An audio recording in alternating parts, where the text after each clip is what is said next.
नमस्कार शिक्षक बंधू भगिनींनो, निपुण महाराष्ट्र अभियान कृती कार्यक्रमाअंतर्गत इयत्ता 3री ते 5वीच्या विद्यार्थ्यांचं लेखन कौशल्य विकसित करण्याकरिता तसेच अपेक्षित अध्ययन क्षमता साध्य करण्याकरिता विद्यार्थ्यांना 18 अध्ययन स्तर पूर्ण करायचे आहे।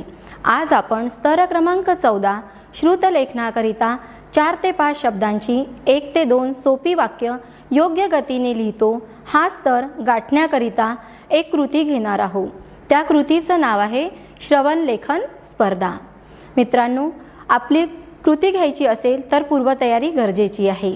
या कृतीकरिता आपल्याला आपल्या स्तरानुसार पुरेशी वाक्यकार्ड पाहिजे आणि लेखनाची कृती असल्यामुळे विद्यार्थ्यांकडे वही आणि पेन। चला मग ही कृती विद्यार्थ्यांसोबत कशी घ्यायची ते बघूया। सर्वप्रथम आपण आपल्या वर्गातील विद्यार्थ्यांना काही सामूहिक सूचना देऊया, जसे प्रत्येकाने वही आणि पेन घेऊन बसावे। दुसरी सूचना द्यायची आहे आपल्याला की आपण गटकार्य करणार आहोत, गटात काम करणार आहोत, त्यामुळे सर्वांनी एकजुटीने काम करायचं। नंतर तिसरी सूचना आपल्याला द्यायची आहे की मी जे वाक्यकार्ड वाचून दाखवणार आहे ते वाक्यकार्ड वाचन करत असताना आपल्याला आपल्या वहीमध्ये लिहायचं आहे आणि दुसऱ्यांदा जेव्हा मी त्याच कार्डचं वाचन करणार तेव्हा आपल्याला ते वाक्य तपासून घ्यायचं आहे आणि काही शब्द सुटले असेल तर ते शब्द आपल्याला दुरुस्त करून लिहायचे आहे। चला मग आपण प्रत्यक्षात ही कृती कशी करायची ते बघूया। मग आपल्या वर्गातील विद्यार्थी संख्येनुसार आपण विद्यार्थ्यांचे गट करून घेऊया। समजा आपल्या वर्गात जर 12 विद्यार्थी असेल तर आपण 3 गट करूया। मग आपण विद्यार्थ्यांना गटात बसवूया। गटात विद्यार्थी बसल्यानंतर आपल्याकडे जे वाक्य कार्ड आहे त्या वाक्य कार्डमधील एक वाक्य कार्ड आपण उचलूया आणि त्याचं वाचन करण्यापूर्वी आपण जे गट केले आहे त्या गट क्रमांकानुसार फळ्यावर गट क्रमांक 1, गट क्रमांक 2 आणि गट क्रमांक 3 असं लिहून घेऊया। मग आपल्या हातातील जे वाक्य कार्ड आहे त्याचं वाचन करून विद्यार्थ्यांना दाखवायचं आहे। त्याच वेळेस विद्यार्थी त्या वाक्यांचं लेखन करणार आहेत। थोडा वेळ थांबल्यानंतर आपण पुन्हा त्याच वाक्य कार्डचं वाचन करणार आहोत, जेणेकरून विद्यार्थी आपलं वाक्य तपासून घेतील आणि काही त्यांचे शब्द सुटले असतील तर ते शब्द ते लिहून घेतील।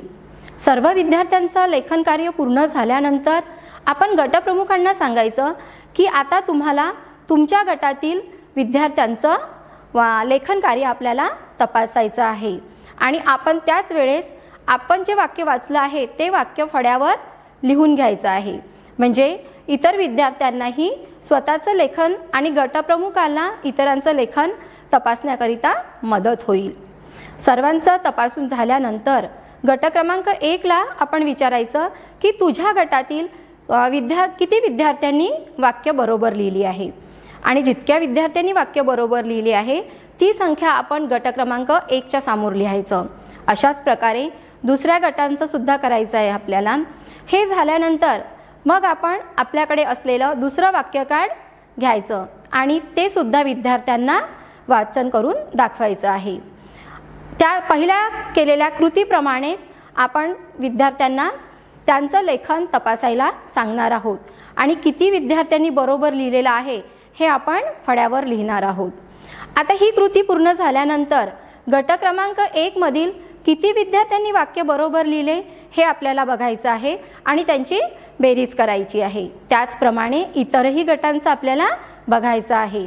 ज्या गटाला जास्त गुण मिळालेले आहे त्या गटाला समोर बोलवून आपण त्यांचं अभिनंदन करायचं, 3 टाळ्या वाजवून त्यांना शाबासकी द्यायची। इतर 2 गटांनाही आपण प्रोत्साहन द्यायचं की पुढील वेळेस तुम्ही आणखी चांगलं करू शकता।